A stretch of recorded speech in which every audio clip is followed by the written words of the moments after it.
Hey crafty friends, welcome to WOW Embossing Powder. I'm Tasha and today we're diving into hot foil basics. I'll show you our stunning foils, share why they outshine the competition, and guide you through a step-by-step foiling process with tips for a flawless result. Let's get started. These are our brand new hot foils, available in 16 absolutely gorgeous colours.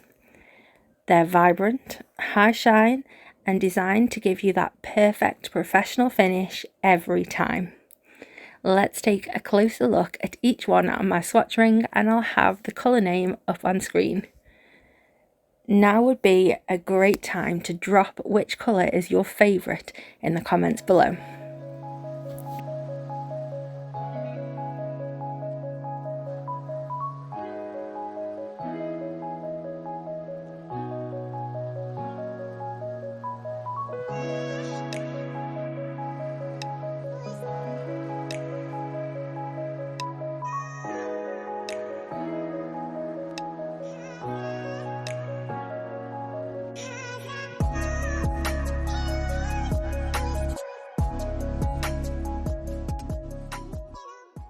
Just like our fab foils, these come in flat pack packaging, which makes them so much easier to store.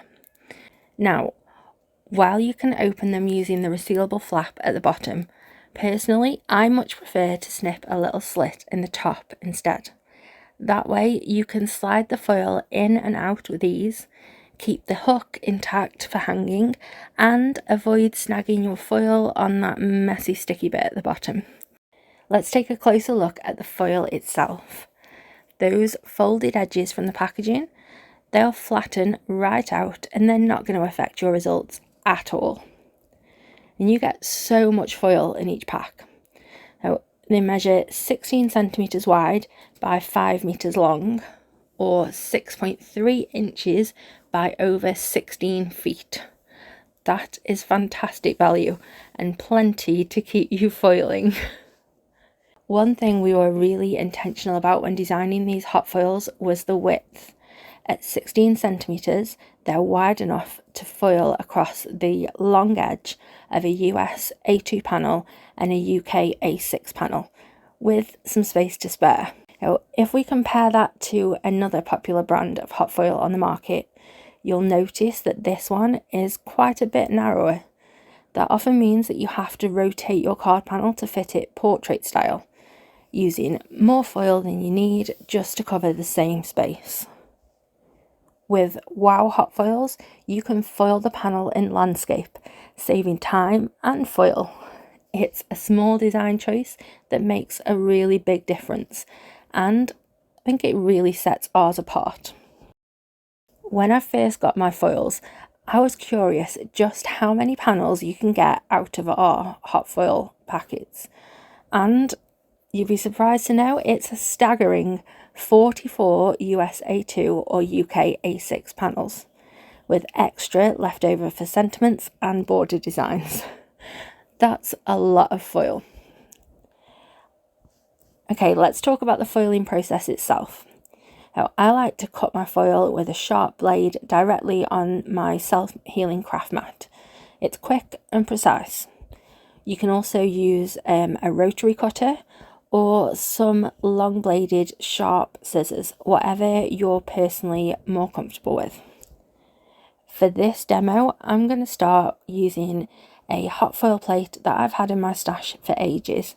This one is a firm favourite of mine and it's from Spellbinders. Now, there are a couple of different ways you can set up your sandwich, and I'll walk you through both in this video so that you can see and make a choice about what works best for you. To start, I'm trimming the foil to size, which helps avoid overfoiling. Now, that's when foil ends up in places that you don't want it to be. To hold my plate in place, I'm using a piece of heat-safe tape to create a kind of hinge. That way I can lift the plate back, slide my foil underneath, and then fold it back down again. Now, this bit is really important. Your foil needs to go pretty side against the plate. So for this method, that means the shiny side faces up. The foil is going to transfer onto whatever it's touching.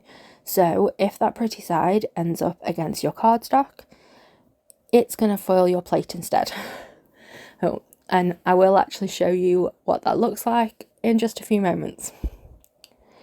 Now that we've prepped our foil sandwich, let's take a look at the machine that actually does the magic.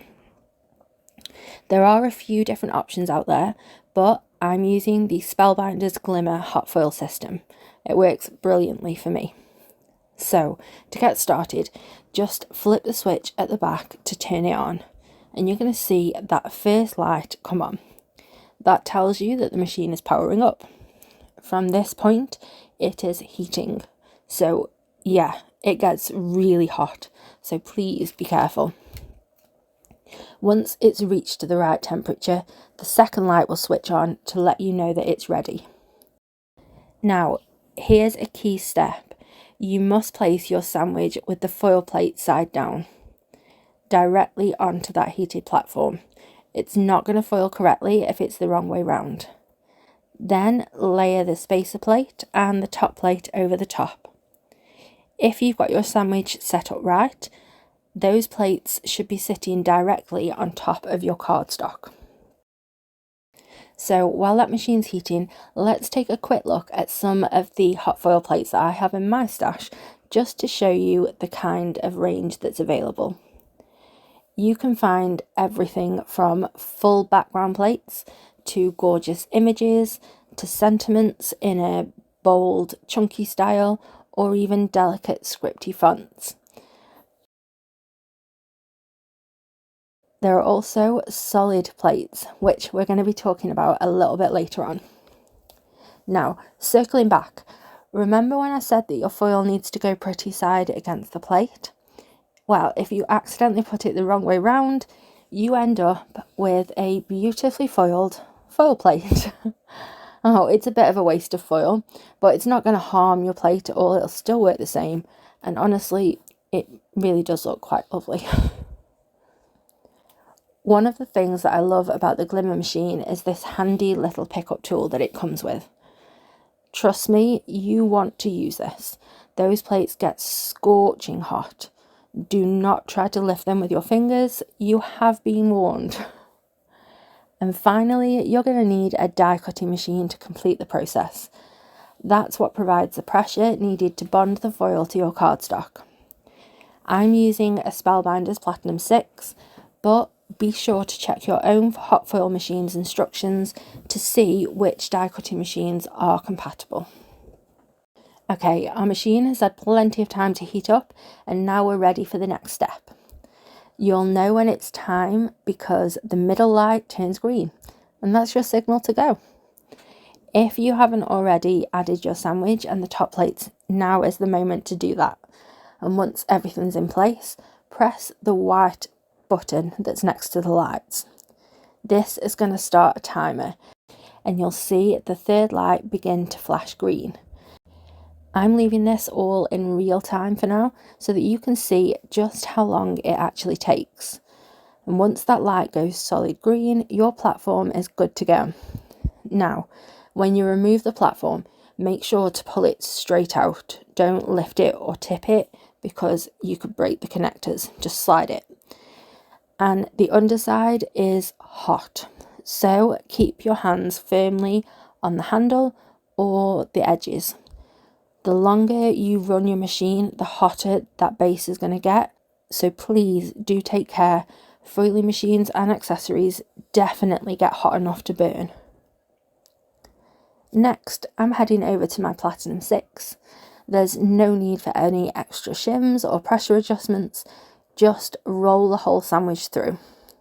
Unfortunately, my Platinum 6 won't fit on my desk, so you're just going to have to imagine this bit. You don't need to move painfully slowly, but try not to rush it too much either.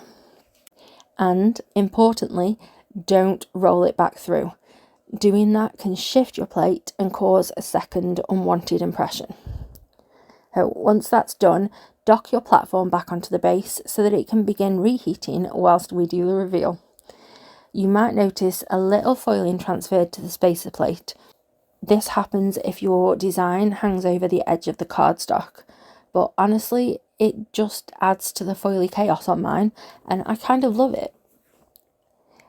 Everything is still really hot at this stage, so don't grab anything with your bare hands. I'm using the magnetic pickup tool we talked about before. This makes everything super easy. So lift the plate and take a look at that reveal. How stunning is this?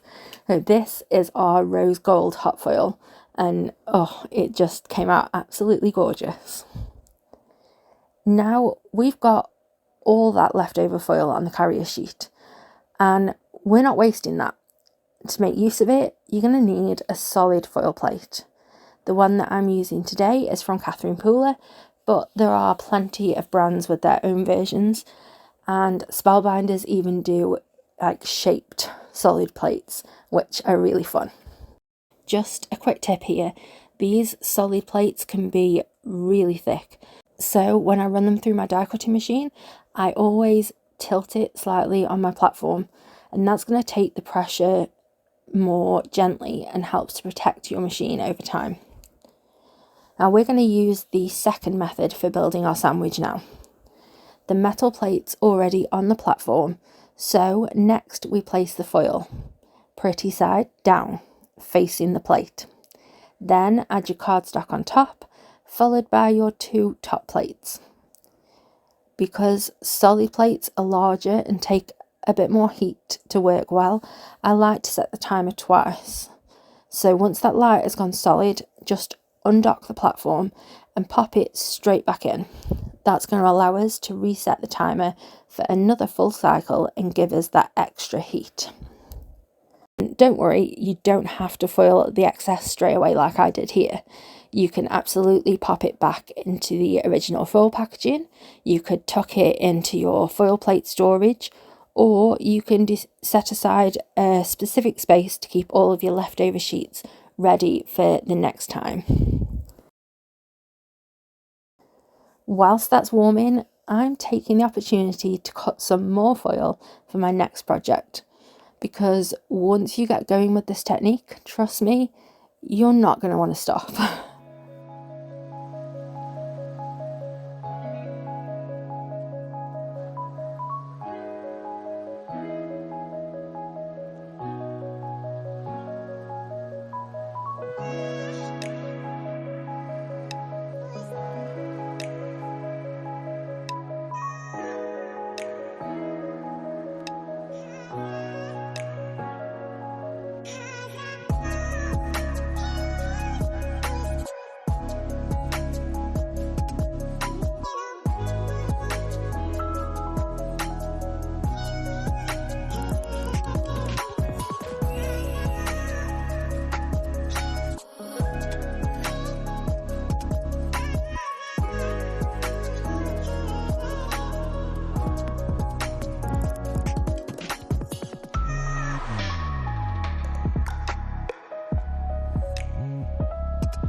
And once you peel back the release sheet, just look at that shine.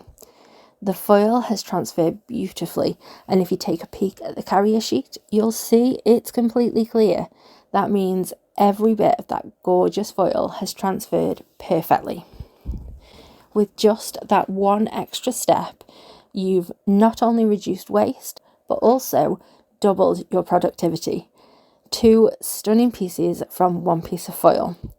Those 44 panels that I mentioned that you can get from a single pack of WOW Hot Foil, well, they just became 88. Plus the sentiments and border designs that you can get from the extra width can all be doubled too with a solid plate. So I've already mentioned a couple of times how important it is to have your foil the right way round, but let me show you how you can tell if it is. My plate is heating up and I'm placing the foil wrong side down on purpose, and can you see how it curls upwards? It's like it's trying to get away from the heat. Well, that's your clue, it's the wrong way round. Now if I flip it so the pretty side is against the plate, it lies flat, and that's how you know it's right. Whilst that chunky sentiment plate finishes heating, let's talk a bit of troubleshooting.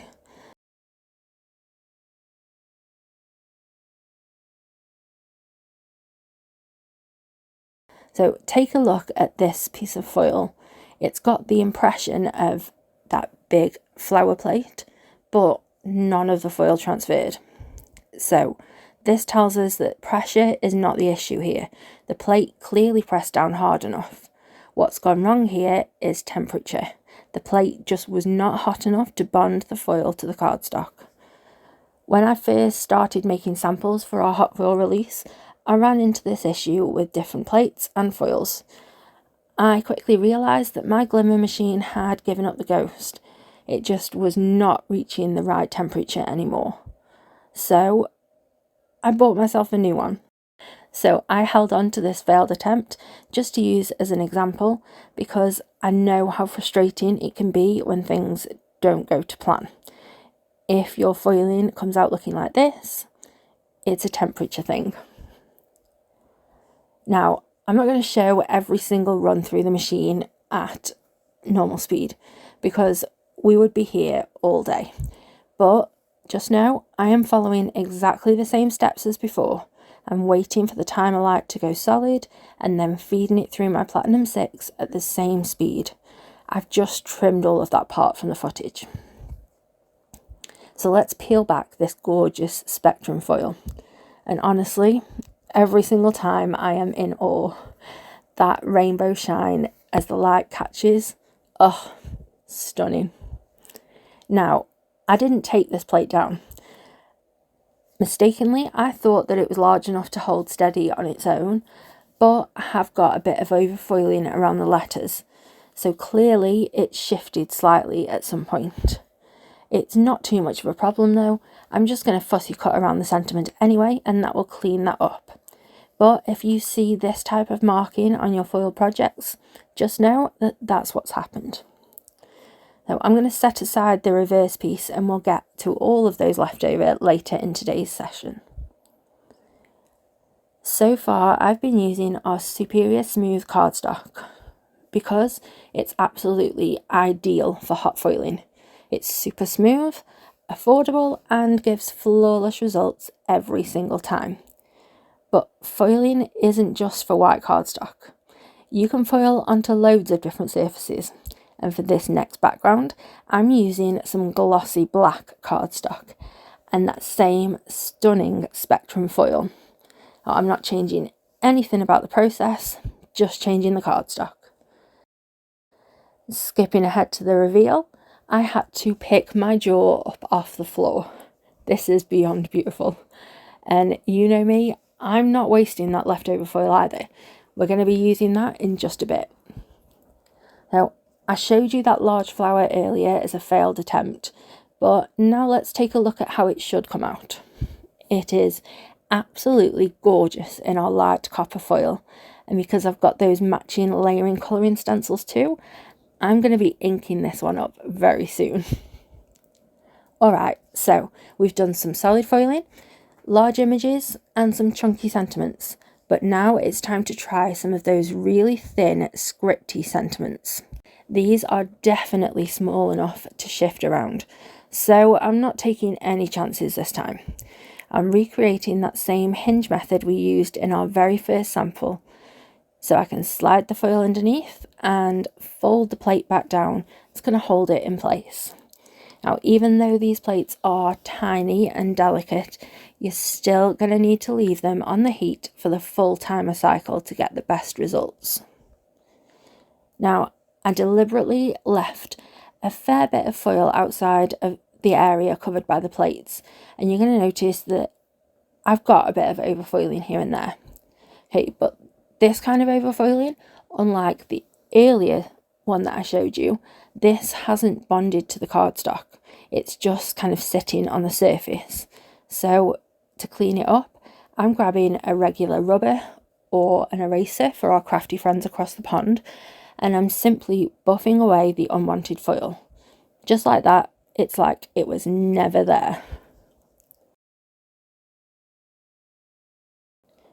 Okay, let's get that solid foil plate warmed up again, and we can use those reverse foil pieces. I'm starting with that big floral piece. There's a lot of plate and a lot of foil here, so I set the timer twice again before running it through the die cutting machine. And wow, the result is just gorgeous. Yes, pun intended. I've also done the checkerboard too. It's such a classic design. I did the reverse onto some of our WOW Superior Smooth cardstock, and now I've got two gorgeous panels to play with. The original foil and the reverse. I love how easy it is to build up a stash of ready-made backgrounds this way. It's really going to speed things up when you're batch making or if you want to craft on the fly. The reverse foils of both the chunky sentiment and the dainty script ones came out beautifully. No patchiness, no waste, just stunning shine. And I love how different they look from the originals, like a negative effect, but with all the same wow factor. Now let's change it up with a different technique. Here I'm using a larger panel of Nina 80-pound cardstock and a piece of our gorgeous Microdot foil, which is like our spectrum foil but with a kind of unique visual texture going on there. I'm foiling this with the solid plate, and it's going to give us a stunning background that's perfect for showcasing some gorgeous butterflies a little later. In fact, you could use this same technique, foiling a solid panel before die cutting, to create custom foiled die cuts. Let's take a moment to appreciate how perfectly the Microdot has come out. Now, we're going to foil on top. So I'm using Magenta to add some high contrast. I definitely could have positioned the plate better by taping it with the hinge method, but I decided to wing it instead. The beauty of this process is that you can foil over pre-existing foil without any issues. Running it through the cycle twice works just fine. It might be a little hard to see on camera, granted, because the textured Microdot background is messing with my camera's focus a bit, but trust me, it looks absolutely amazing in person. Okay, let's wrap this up. Just to recap the key points.